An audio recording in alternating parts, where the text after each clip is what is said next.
Selamat malam keluarga Allah. Malam ini kita beribadah bersama dalam program Kebaktian Keluarga YKB Media Ministry. Saya dan keluarga Allah diberkati oleh Tuhan lewat berbagai macam sarana, sehingga melalui sarana ini kita bisa beribadah bersama. Kebaktian keluarga malam ini turut dilayani oleh kakak, ada Erika, ada Manda, ada Rinto, dan saya Pendeta Santiani Manurung yang akan memberitakan firman Tuhan. Mari bersama kita memuji Tuhan, ialah Allah yang mulia yang kita puji dan sembah seluruh dunia. Hai, nyanyikanlah.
Mari bersama kita berdoa.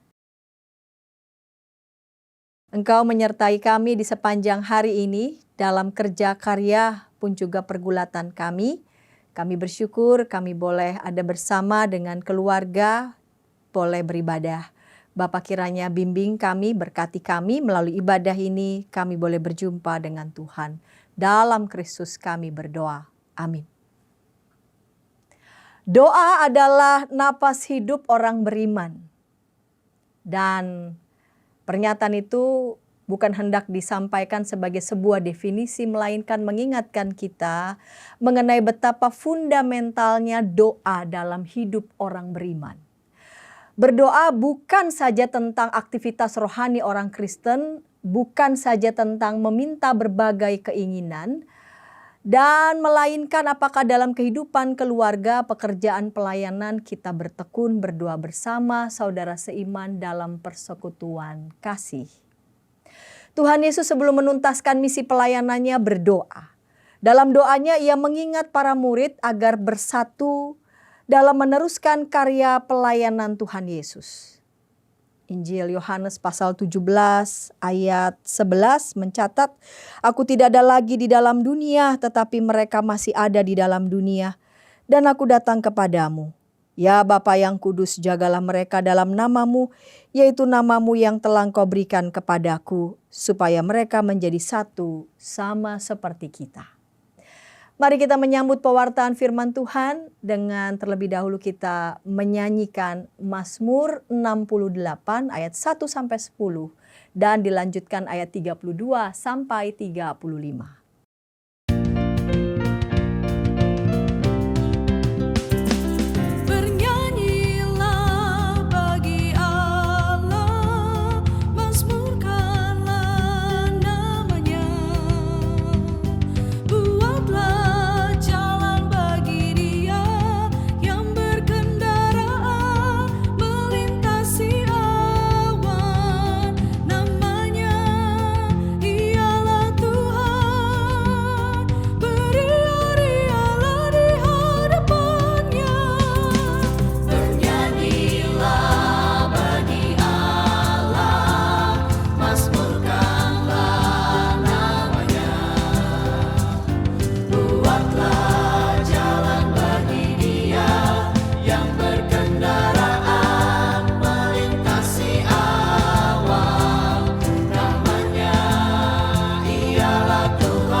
Mereka sucinya melarikan diri, bagai asap yang tertiup hilang dan lenyap. Demikian orang-orang fasik kan binasa. Bernyanyilah bagi Allah, mazmurkanlah namanya. Buatlah jalan bagi Dia yang berkendaraan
Mari bersama kita berdoa. Bapa yang baik, Bapa yang mengasihi kami, inilah anak-anak-Mu yang bersama-sama menyiapkan hati pikiran kami kala firman-Mu boleh diberitakan. Nyatakanlah kehendak-Mu bagi kami ya Bapa, melalui hamba-Mu dalam segala kelemahan keterbatasan. Dalam Kristus kami berdoa. Amin. Injil Yohanes pasal 17 ayat 1 sampai 11. Injil Yohanes pasal 17 ayat 1 sampai 11 saya akan membacanya. Demikianlah kata Yesus, lalu ia menengadah ke langit dan berkata, Bapa, telah tiba saatnya, muliakanlah anakmu, supaya anakmu memuliakan engkau.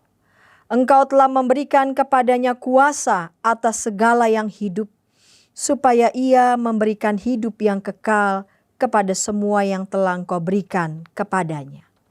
Inilah hidup yang kekal, yaitu bahwa mereka mengenal Engkau satu-satunya Allah yang benar, dan mengenal Yesus Kristus yang telah Engkau utus. Aku telah memuliakan Kau di bumi dengan menyelesaikan pekerjaan yang Kau berikan kepadaku untuk kulakukan. Sekarang ya Bapa, muliakanlah aku di hadirat-Mu sendiri dengan kemuliaan yang kumiliki di hadirat-Mu sebelum dunia ada. Aku telah menyatakan nama-Mu kepada semua orang yang Kau berikan kepadaku dari dunia. Mereka itu milik-Mu dan Kau telah memberikan mereka kepadaku dan mereka telah menuruti firman-Mu. Sekarang mereka tahu bahwa semua yang Kau berikan kepadaku itu berasal dari Engkau. Sebab segala firman yang Engkau berikan kepadaku telah kuberikan kepada mereka dan mereka telah menerimanya. Mereka tahu benar-benar bahwa aku datang dari Engkau dan mereka yang percaya bahwa Engkaulah yang telah mengutus aku. Aku berdoa untuk mereka, bukan untuk dunia aku berdoa, tetapi untuk mereka yang telah Engkau berikan kepadaku, sebab mereka adalah milik-Mu, dan segala milikku adalah milik-Mu dan milik-Mu adalah milikku, dan aku telah dimuliakan di dalam mereka. Aku tidak ada lagi di dalam dunia, tetapi mereka masih ada di dalam dunia, dan aku datang kepadamu. Ya Bapa yang kudus, jagalah mereka dalam nama-Mu, yaitu nama-Mu yang telah Engkau berikan kepadaku, supaya mereka menjadi satu sama seperti kita. Sebagai orang beriman, yaitu kita semua dipanggil untuk berdoa. Doa menjadi ciri khas pembeda antara orang yang beriman, orang yang mengaku beriman dengan yang tidak. Bagi orang beriman itu mengaku bahwa hidupnya berpusat pada Tuhan saja. Karena itu doa sering dipakai sebagai sarana agar dapat meminta berbagai hal kepada Tuhan. Apakah keluarga Allah setuju dengan pernyataan tersebut? Tidak ada yang keliru dengan pernyataan itu, tetapi masih ada yang belum lengkap, yang belum utuh memahami, menghayati tentang doa.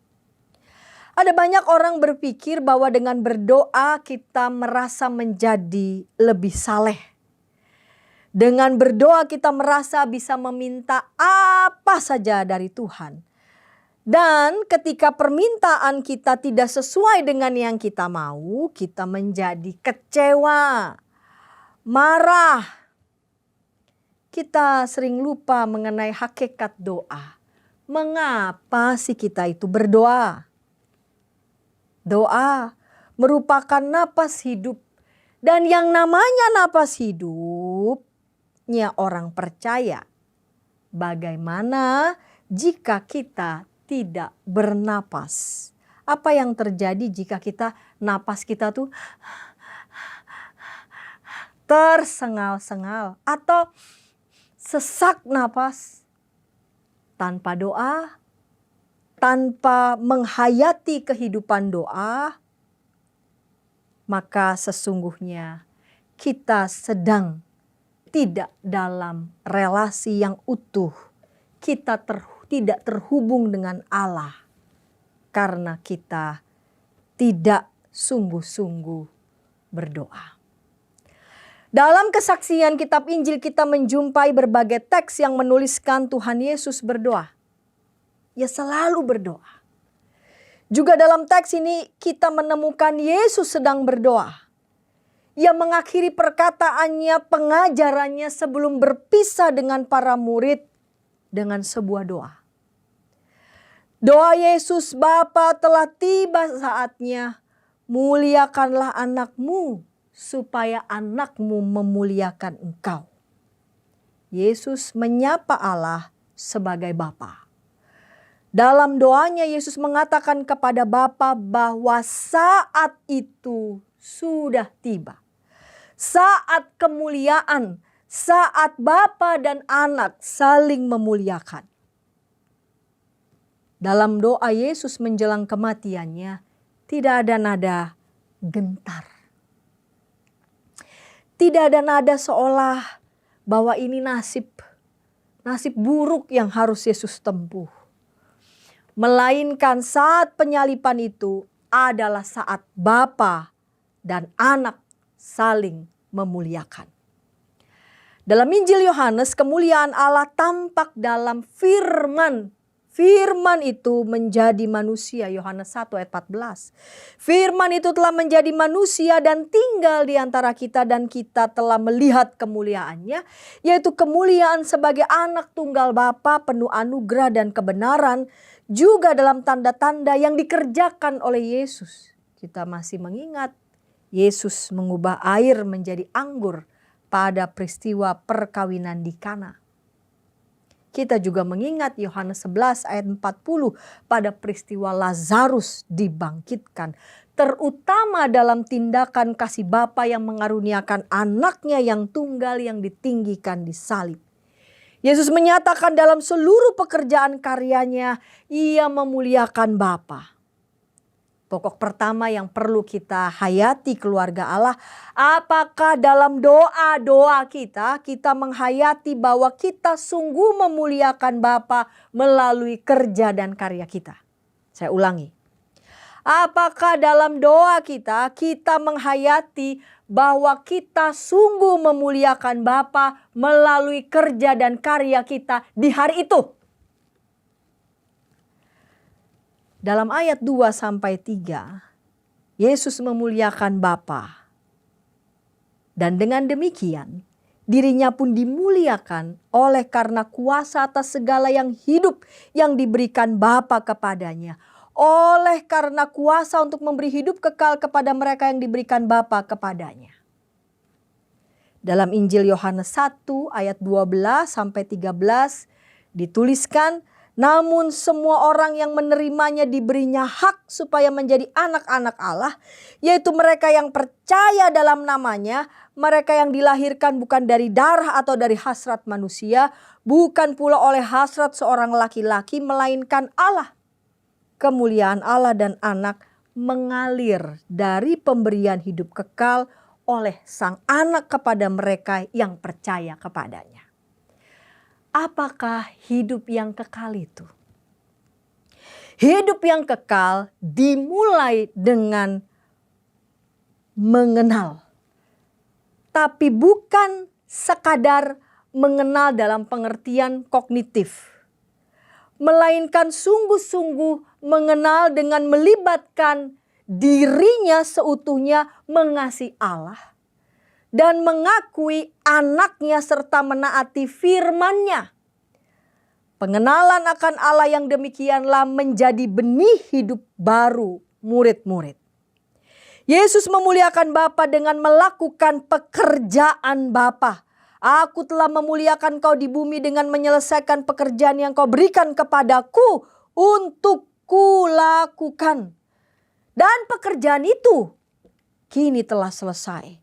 Kemudian di ayat 5, sekarang ya Bapa, muliakanlah aku di hadiratmu sendiri dengan kemuliaan yang kumiliki di hadiratmu sebelum dunia ada. Muliakanlah aku dengan menekankan saat sekarang, sekaligus juga menegaskan bahwa kemuliaan Yesus itu sudah dimiliki oleh sang anak sebelum dunia dijadikan. Sebelum firman menjadi manusia. pekerjaan atas nama Bapa yang telah diselesaikan anak di bumi dan yang memuliakan Bapa itu diuraikan oleh Yesus dalam doanya ayat 6 sampai ayat 8. Aku telah menyatakan namamu. Kata namamu di sini menunjuk kepada seluruh kenyataan Allah, jati diri Allah, kasih Allah, kemuliaan Allah yang Yesus telah nyatakan kepada para murid. Penyataan Yesus tentang Allah kepada para murid tidak hanya membawa pengenalan akan Allah, melainkan juga membawa pengakuan, penerimaan, dan kesediaan menaati firman-Nya dan mengakui bahwa Yesus dan segala yang diberikan kepadanya itu berasal dari Allah. Yesus melakukan pekerjaan Bapa agar para murid mengenal Bapa, mengenal Yesus sang anak yang datang dari Allah. Tujuan itu baru tercapai ketika pengakuan para murid akan Bapa dan Anak mengubah hidup mereka.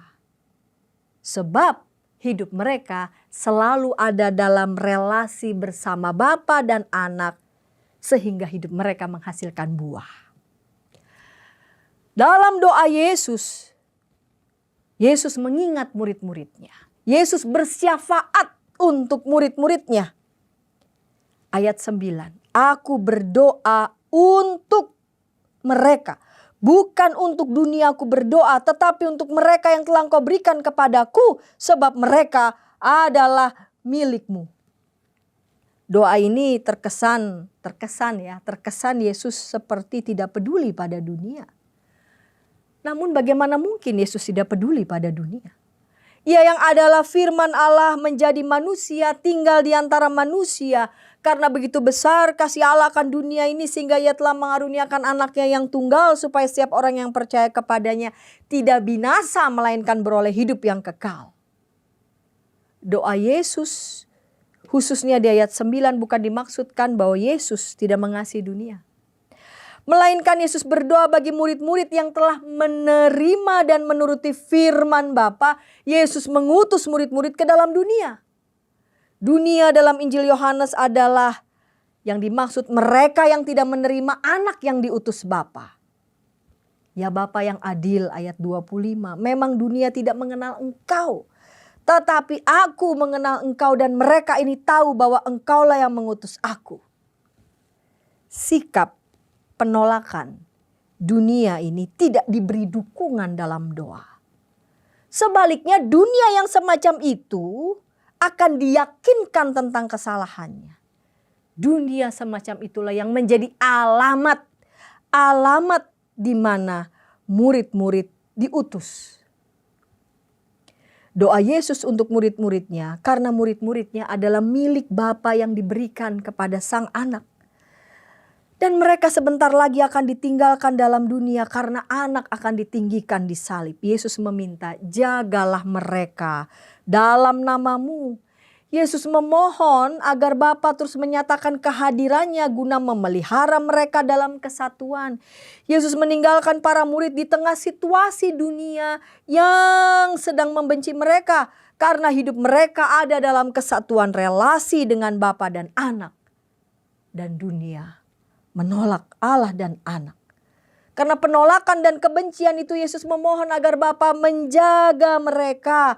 Agar para murid tidak larut di tengah dunia yang menolak, yang membenci mereka. Melainkan dimampukan, dipelihara, menjalankan misi mereka. Meneruskan perutusan Yesus di tengah dunia. Doa Yesus bagi para pengikutnya itu meluas, melampaui para murid yang disebutkan dalam teks tersebut kepada para pengikut Kristus dari masa ke masa hingga hari ini, saat ini, dan seterusnya ke masa depan. Doa Yesus dipanjatkan dengan keyakinan bahwa Allah tidak hanya mendengar, tetapi juga Allah yang menjawab doa. Itulah model yang harus diikuti oleh semua orang Kristen. Seperti yang Yesus lakukan, kita pun harus berdoa dengan keyakinan bahwa Allah tidak hanya mendengar, namun juga sekaligus menjawab doa. Kata-kata terakhir dari doa ini adalah seruan untuk persatuan. Bagi para pengikut Yesus, ini adalah doa yang perlu dipanjatkan pada setiap kesempatan berdoa oleh setiap orang Kristen. Karena merupakan permohonan yang terus-menerus hendak kita wujudkan dalam nama Juru Selamat kita. Kita bersyukur akan berbagai macam kemajuan gerakan ekumenis. Namun juga kita perlu menyadari bahwa ada tindakan-tindakan di sana-sini yang berupaya dengan sengaja ingin memecah belah umat Tuhan. Terlepas dari apakah mereka sungguh pengikut Kristus atau bukan, Allah menghendaki agar semua orang di muka bumi ini hidup dalam persatuan, terutama bagi setiap kita yang mengaku murid-murid Tuhan, agar mereka menjadi satu sama seperti kita. Kesatuan antara Bapa dan Anak adalah kesatuan yang sempurna, saling tinggal satu dengan yang lain. Yesus dikasihi Bapa dan semuanya diberikan Bapa kepadanya. Kesatuan ini bukan saja sebagai model yang bagus, model yang dilihat-lihat, bukan saja itu. Melainkan juga sebagai dasar kita, sebagai sumber kasih Bapa yang ada dalam Yesus dan melalui Yesus dinyatakan di tengah-tengah murid-murid Tuhan. Kesatuan gereja bertujuan misional di tengah dunia yang tidak mengimani, tidak mengenal kasih setia Bapa. Dunia itulah yang menjadi alamat perutusan murid. Kita diundang untuk berdoa, tekun menanti dalam kesatuan. Amin. Bila ada di antara anggota keluarga Allah yang ingin didoakan, sila menghubungi kami di nomor 0812-8188-9191 atau dapat menghubungi website baru YKB di www.ykb-media.org. Tim doa kami, tim doa YKB dengan senang hati akan mendoakan saudara. Mari berdoa. Kami yang mengaku adalah murid-murid Kristus, kami yang adalah buah di mana kami kemudian menjadi gereja, buah dari karya Roh Kudus. Kami diingatkan agar kami bertekun dalam doa di mana dasar dan sumber kami adalah teladan Yesus Kristus yang dengan tekun mengerjakan pekerjaan-pekerjaan Bapa dengan setia. Tolong kami ya Bapa, agar kami sebagai gereja Tuhan tidak hanya terpusat pada program, tidak hanya terpusat pada bagaimana membesarkan nama kami, bagaimana kami merasa bahwa apa yang kami kerjakan itu sumbernya dari kami, kesuksesan itu datang dari kami. Karena ketika kami melakukan atas dasar dan sumber itu, maka sesungguhnya kami gagal sebagai gereja. Tolong kami ya Tuhan agar kami kembali melihat hati Tuhan. Tuhan Yesus yang sungguh-sungguh berdoa syafaat mengingat para murid dari generasi ke generasi sampai saat ini. Agar kami hidup di dalam kesatuan pun di tengah kepelbagaian. Dalam kepelbagaian ini kami merasa tidak paling hebat, tidak paling unggul, tidak paling jago. Dan mengejek keberadaan persekutuan ataupun gereja lain. Melainkan kami bersama-sama di tengah kepelbagaian bertekun dalam kesatuan, berdoa. Dengan demikian kami bersama-sama dapat fokus untuk melakukan tugas perutusan, tugas panggilan di tengah-tengah dunia ini. Ya Bapa, Engkau melihat hati kami, keluarga Allah yang pada saat ini sedang berdoa syafaat. Kami semua yang datang dari gereja kami masing-masing. Biarlah hati kami boleh disentuh oleh doa Tuhan Yesus. Agar kami bersatu, memiliki hati komitmen untuk bersama-sama melakukan pekerjaan-pekerjaan yang memuliakan Bapa. Dalam Yesus kami berdoa. Amin. Keluarga Allah, Tuhan Yesus berdoa untuk murid-muridnya agar bersatu sebagaimana Ia dan Bapa adalah satu. Kita dipanggil bertekun dalam doa bersama saudara seiman, sehati dan sepikir mengerjakan misi Allah di tengah dunia. Kita nyanyikan Makin Serupa Yesus Tuhanku.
Mari kita berdiri, kita menerima anugerah Tuhan Yesus Kristus, belas kasih Allah Bapa, dan persekutuan di dalam Roh Kudus menyertai kita sekalian. Amin.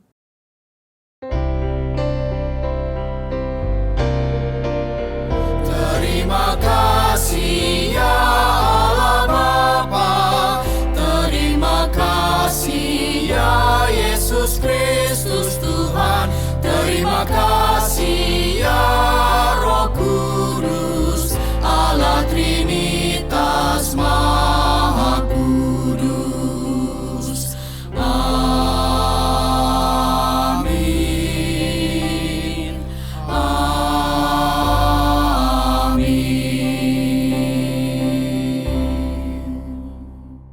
kita bersaat teduh sejenak. Persilahkan.